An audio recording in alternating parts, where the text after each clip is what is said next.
NASA claims that during the Nixon administration, between the years 1969 and 1972, 12 astronauts walked on the surface of the moon and returned safely to Earth.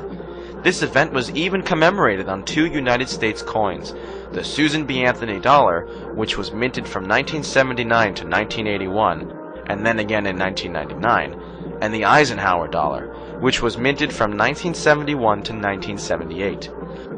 The reverse sides of both of these coins were based on the Apollo 11 insignia, and show an eagle landing on the moon with the Earth in the background. Okay, engine stop. We copy you down, Eagle. Houston, Tranquility Base here. The Eagle has landed.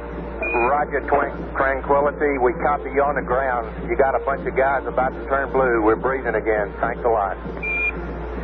The belief that men actually walked on the moon is shared by the vast majority of the world's population. There are no high-profile scientists, astronauts, or officials that have openly expressed any doubt as to the reality of this alleged accomplishment. The only exception to this is former United States President William Jefferson Clinton. In his autobiography, My Life, published in 2004, he states on page 156, "Just a month before, Apollo 11 astronauts Buzz Aldrin and Neil Armstrong had left their colleague Michael Collins aboard Spaceship Columbia and walked on the moon, beating by 5 months President Kennedy's goal of putting a man on the moon before the decade was out. The old carpenter asked me if I really believed it had happened. I said sure, I saw it on television. He disagreed. He said that he didn't believe it for a minute, that them television fellers could make things look real that weren't. Back then I thought he was a crank. During my 8 years in Washington, I saw some things on TV that made me wonder if he wasn't ahead of his time." To simplify, what Clinton says is that a gentleman expressed doubt in the Apollo claims, and he wonders whether that gentleman was correct. Now, exactly what is a former 2-term United States president doing, wondering about the authenticity of the greatest technological achievement in the history of mankind? An event that had marked the legacy of his own boyhood hero, JFK. We choose to go to the moon in this decade and do the other things, not because they are easy, but because they are hard. Obviously, he has some reason to believe that the moon landings were not authentic. If a former U.S. president is wondering about the authenticity of the claim, does it not make sense that you should wonder too? One can imagine why a former president would not want to come right out and blow the whistle by unequivocally stating his true beliefs. But he did, probably for the sake of his legacy, want to have it recorded that he did subtly flag the issue for those paying attention, and he flagged it by using the old carpenter acquaintance to get his point across. Regardless of precisely how much time Mr. Clinton actually spends wondering about this, a closer examination of the claim reveals that to have performed such a feat in 1969 completely contradicts the evidence and otherwise offends common sense.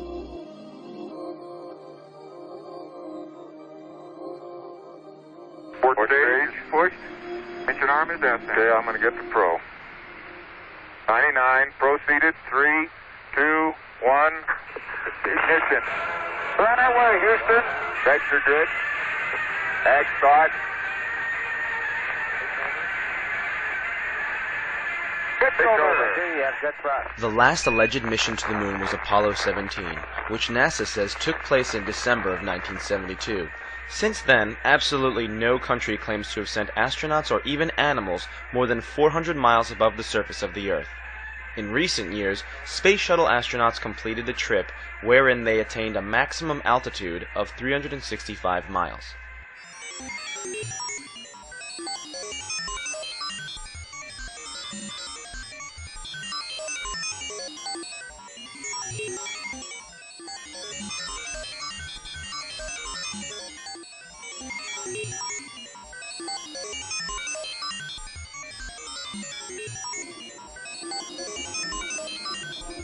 Normally, the Space Shuttle orbits at an altitude of approximately 200 miles from the Earth, the same orbit altitude of the International Space Station. Now, you might be asking, why exactly is this maximum distance from Earth relevant to our discussion? Well, let's put it this way. The Moon is 240,000 miles away from the Earth. The diameter of the Earth is 8,000 miles. This puts the moon at about 30 Earth diameters away.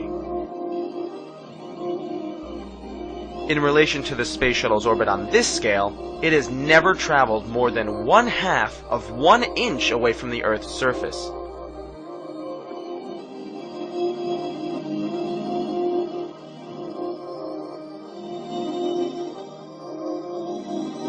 Six, 5, 3 main engines up and burning, 2, 1, and liftoff. Just getting into orbit is no small feat, as is illustrated by the fact that in all of recorded history, only 3 countries, the United States, China, and Russia, have been able to put a human just into orbit and never being more than 400 miles from Earth. The explanation for this has always been that, except for these 3 countries, every other country in the world has been too cheap and lazy to venture into just Earth orbit. In reality, the reason has to do with the difficulty in accomplishing this. This most of all drives home the point that NASA's claim of sending men on a 240,000-mile trip in 1969, some 600 times further than they can send men today, is just not plausible. One reason the space shuttle has not been sent beyond 400 miles into space has to do with the Earth's magnetism. The core of the Earth is molten iron. As it slowly swirls around, it generates a powerful magnetic field surrounding the Earth. These fields cause the formation of 2 radiation belts around the Earth, called the Van Allen radiation belts. They are made of charged particles and are named after James Van Allen, who was in charge of the Geiger counters installed on the Explorer 1 satellite, which discovered the belts in 1958.